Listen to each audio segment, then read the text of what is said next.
And good morning to everyone. It's Wednesday, June the 29th, the Feast of St. Peter and St. Paul, and it's certainly a time for me to say a little announcement, a little advertisement for an event happening here in just a week or so. It's our fireworks for July 4th. We certainly are sending out an invitation for you to join us on our lakefront. It's the hot dogs and some fellowship, and in a good time, just to listen to to watch the fireworks and to share and engage with each other. It'll be July 4th, anytime from 5 to about 8:30 or 9 or so. When the fireworks are done, the evening is done. But we probably won't start the fireworks till it begins to get dark, around 8:30 or so, 8:30. But if you want to come earlier to enjoy some fellowship, have some food, please feel free to do so. And that'll be July the 4th, and that will be here at Mary Help of Christians, and that will be by our lakefront, by our lakeside.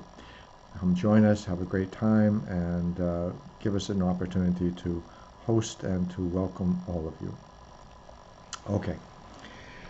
The thought I wanted to leave with us today is something that I had read fairly recently in Matthew Kelly. Matthew Kelly wrote a little booklet, and I tell you the truth, it was about the speed of what I could handle at the time, and it was called Holy Moments. And he came to a realization in life that certainly it takes a lot of time, that there's a hunger going on within all of us at one time or another, and it's not a hunger that can be fed with food sometimes. It's looking for meaning in life, and whether you call it a big hunger, a little hunger, he mentions, he goes into it a little bit, but the reality is we all are looking for this meaning in the life that we're living. And I think he discovered at one moment, it was kind of a little epiphany for him, it seems, that all moments, are holy or unholy. Some are holy, some are unholy. And it's our choices that guide those decisions in either direction. And that's when life begins to really make sense. And who doesn't want to make sense out of the life that we're living? That the choices we make guide whether a moment becomes holy or a moment becomes unholy. And those moments presented to us are critical to making give sense to our life. It's no small thing, I think, if we can all come to that realization that we guide the direction our life moves in, that we make choices that reflect whether the moments we live are holy moments or unholy moments. The unholy moments disconnect us from God, while the holy moments give us an opportunity to get connected with God and with God's will in our life. And the more that we live God's will,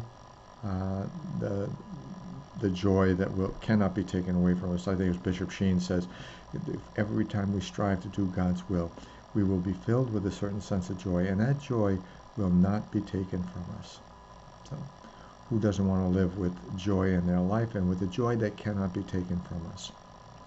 My prayer for us as we move ahead in this life of ours, and during this hot summer that we're all engaged in, that we look for the moments that present themselves to us multiple times each day, and decide whether they're going to be holy moments, whether I'm going to respond in a way that brings a little joy into someone's life, or whether I'm going to avoid it because it might be inconvenient to do so, or because I might be afraid of what a reaction might be.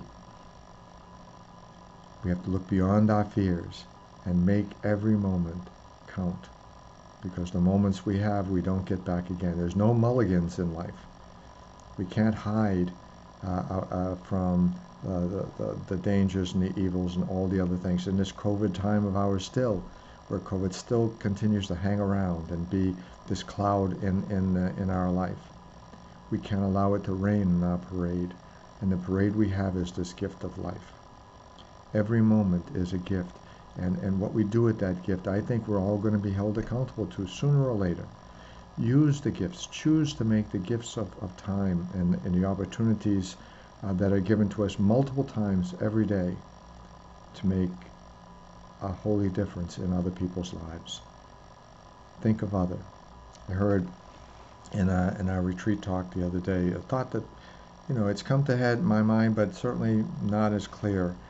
And it's the story of the man who uh, was found himself one day with this great harvest, and he didn't know what to do with it. And so the thought came, well, all I have to do is build bigger barns so I can have all this grain, and I won't have to. All I have to do is eat, sleep, and be merry for the next several years. And I think that's when he had an opportunity to make a holy decision, a holy moment in his life. Then this man, how? Because the thought never came to him. Well, I have this huge harvest. Maybe I can share it. Instead of having to build new barns and bigger barns to keep stuff just for myself, maybe I can share that harvest with those who have need. An opportunity, the thought never crossed his head, and I think because it never crossed his mind to do for others, to think of others, that's where the fault was. That's where he separated himself from God. That's where he made that holy moment an unholy one, where he thought just of self and taking care of self and self-need and self-aggrandizement. My prayer for us as we continue with our day today and with our life in general is that we look into our life and decide that the moments we live are going to be holy moments. When those moments present themselves to us, make them holy because we do think of other. How can I bring joy to other? It's part of the great law of Christ when he says there is only one law, and that law is love your neighbor as you love yourself. It sums up everything.